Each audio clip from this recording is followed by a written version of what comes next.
আসসালামু আলাইকুম এভরিওয়ান। আজকে আমরা দেখব scanf ফাংশনের ব্যবহার। scanf ফাংশন ব্যবহার করা হয় মূলত ইউজারের কাছ থেকে কোনো ডেটা ইনপুট নেওয়ার জন্য। কিভাবে আমরা ইউজারের কাছ থেকে ইনপুট নিতে পারি scanf ফাংশন ব্যবহার করে তা দেখা যাক। printf ফাংশনের যেমন একটা সিনট্যাক্স ছিল, scanf ফাংশনেরও ঠিক তেমন একটা সিনট্যাক্স আছে। scanf ফাংশনের সিনট্যাক্সটা হলো ঠিক এমন: scanf লিখে ফার্স্ট ব্র্যাকেটের মধ্যে আমাদেরকে প্রথমে ডাবল কোটেশনের মধ্যে আমাদেরকে ফরম্যাট স্পেসিফায়ার অথবা প্লেস হোল্ডারটা বলে দিতে হবে যে আমরা কোন টাইপসের ডেটা ইউজারের কাছ থেকে ইনপুট নিতে চাচ্ছি। এরপরে কমা দিয়ে আমাদেরকে বলে দিতে হবে যে কোন ভ্যারিয়েবলের মধ্যে আমরা এটা রাখবো। সেজন্য আমাদের এখানে একটা এন্ড সাইন ব্যবহার করতে হবে, এটাকে বলা হয় অ্যাড্রেস অফ। অর্থাৎ আমি যে ডেটাটা ইনপুট নিব ইউজারের কাছ থেকে ওইটা আমি কোন ভ্যারিয়েবলের মধ্যে রাখবো তা আমাদেরকে অ্যাড্রেস অফ সাইন দিয়ে বলে দিতে হবে। ফর এক্সাম্পল, আমি যদি ইন্টিজার টাইপসের একটি ভ্যারিয়েবল নিচ্ছি x, তাহলে এটার ইনপুট আমি কিভাবে নিতে পারি? scanf ফার্স্ট ব্র্যাকেটের মধ্যে ডাবল কোটেশনের মধ্যে আমি বলে দিলাম যে পার্সেন্টেজ অফ টি, অর্থাৎ এখানে আমি একটা ইন্টিজার টাইপসের ডেটা ইউজারের কাছ থেকে ইনপুট নিব এবং ওইটা আমি কিসের মধ্যে রাখবো? এই ইন্টিজার টাইপসের যে ভ্যারিয়েবলটা আমি ডিক্লেয়ার করেছি তার মধ্যে রাখছি। যদি সেটা ফ্লট হতো ডেটাটা, তখন কিভাবে হতো? এই যে পার্সেন্টেজ অফ এফ, কারণ ফ্লটের প্লেস হোল্ডার হচ্ছে পার্সেন্টেজ অফ এফ, এবং আমি কার মধ্যে রাখবো? সেটা ওয়াই এর মধ্যে। যদি ডাবল হতো তখন কিভাবে লিখতাম? আমরা জানি ডাবল এর প্লেস হোল্ডার হচ্ছে এল এফ, সেই জন্য এখানে কার মধ্যে রাখছি? ডাবল টাইপের আমরা যে ভ্যারিয়েবল ডিক্লেয়ার করছি তা হলো জেড, তাহলে এখানে এটা কার মধ্যে রাখবো? আমি জেড এর মধ্যে রাখবো। যদি এটা ক্যারেক্টার টাইপসের হয় তখন আমি যে ক্যারেক্টার টাইপসের প্লেস হোল্ডারটা আমি এখানে বসিয়েছি এবং কার মধ্যে রাখবো? এই যে আমি ক্যারেক্টার টাইপসের যে ভ্যারিয়েবলটা নিয়েছি সিএইচ এর মধ্যে রাখবো। আমরা এখন সরাসরি কোড বক্স থেকে দেখি। আমরা জানি কোড প্রথমে আমাদের প্রোগ্রাম রান করতে হলে তার বেসিক স্ট্রাকচারটা লিখে ফেলতে হবে। সি এর বেসিক স্ট্রাকচারটা হলো hash include stdio.h int main, এরপরে দুটো ফার্স্ট ব্র্যাকেট দিতে হবে, এরপর সেকেন্ড ব্র্যাকেটের মধ্যে আমরা আমাদের যা ইচ্ছা তা লিখতে পারবো এবং রিটার্ন জিরো দিয়ে আমরা আমাদের প্রোগ্রামটা শেষ করব। তাহলে এখন আমি চাচ্ছি ইউজারের কাছ থেকে কোন একটা মান ইনপুট নিব।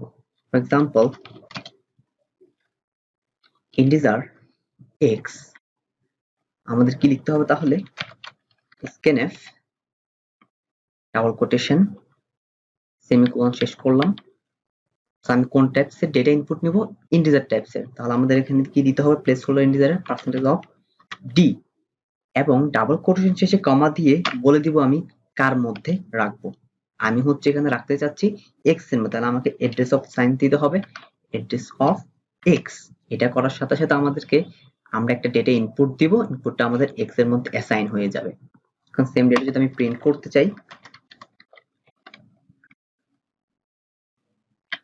printf, আমি চাচ্ছি আমি যে ডেটাটা ইনপুট দিয়েছি সেটা আমাকে করবে।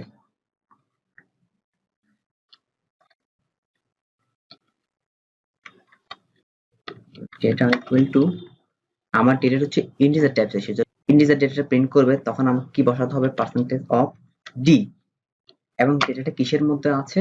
এক্স এর মধ্যে। এক্স। আমি যদি এটা রান করি,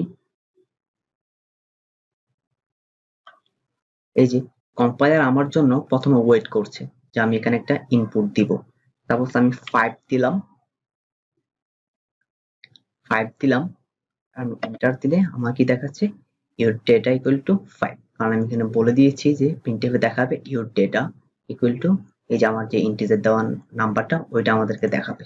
এই যে দেখাচ্ছে your data equal to 5।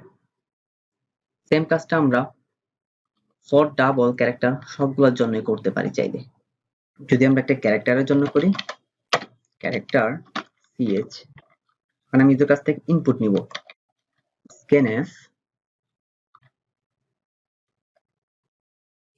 Semicolon শেষ করলাম। এখন আমি দিব আমি কোন টাইপসের ডেটা ইনপুট নিচ্ছি? ক্যারেক্টার। ক্যারেক্টারের প্লেস হোল্ডার হলো সি। এটা আমরা কিসের মধ্যে রাখবো?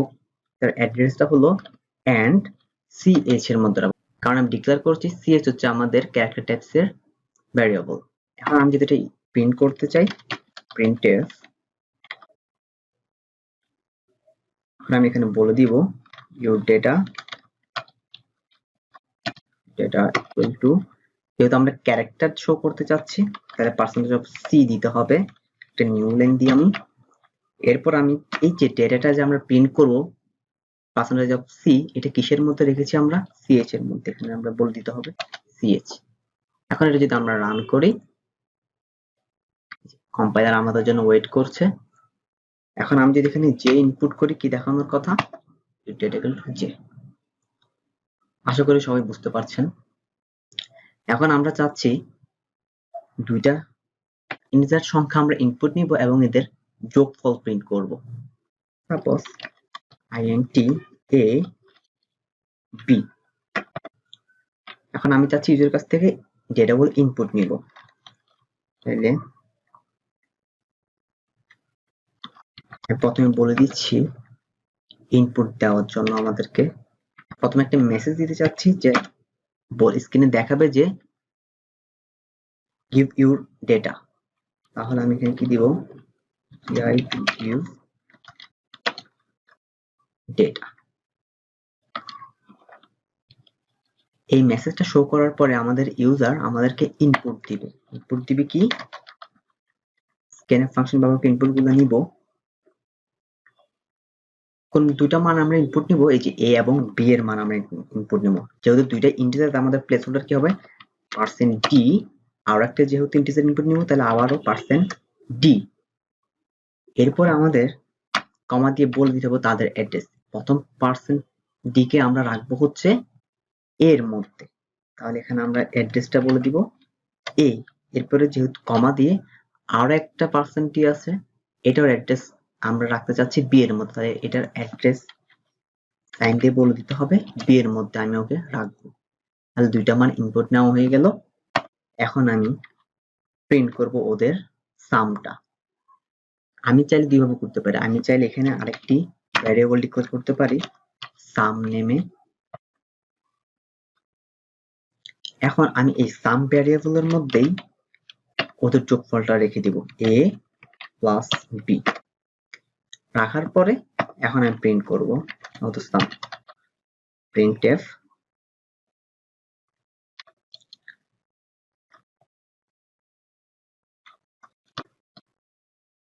sum is equal to %d। যেহেতু সামটাকে আমরা ইন্টিজার ডেটা টাইপস হিসেবে নিয়েছি, তাহলে এখানে আমাদের সামটা কি হবে, প্লেস হোল্ডার %d। এখন %d জায়গায় আমি কাকে প্রিন্ট করতে চাচ্ছি, এই সাম ডেটাটাকে, তাহলে এখানে সাম বলে দিতে হবে। আমি যদি একটা নিউ লাইন ইউজ করি, আচ্ছা এখন আমি যদি রান করি, এখন প্রথমে কম্পাইলার আমাদের একটা মেসেজ করছে গিভ ইউর ডেটা। এখন আমি যদি এখানে 5 এবং 7 দিই, আমাদের কি আসবে, সাম ইজ 12। আমরা জানি 5 আর 7 যোগ করলে 12, এই যে সাম ইজ ইকুয়াল টু 12। আশা করি সবাই বুঝতে পারছেন। এইভাবে আমরা চাইলে যে কোনো ডেটা ইউজারের কাছ থেকে ইনপুট নিতে পারি।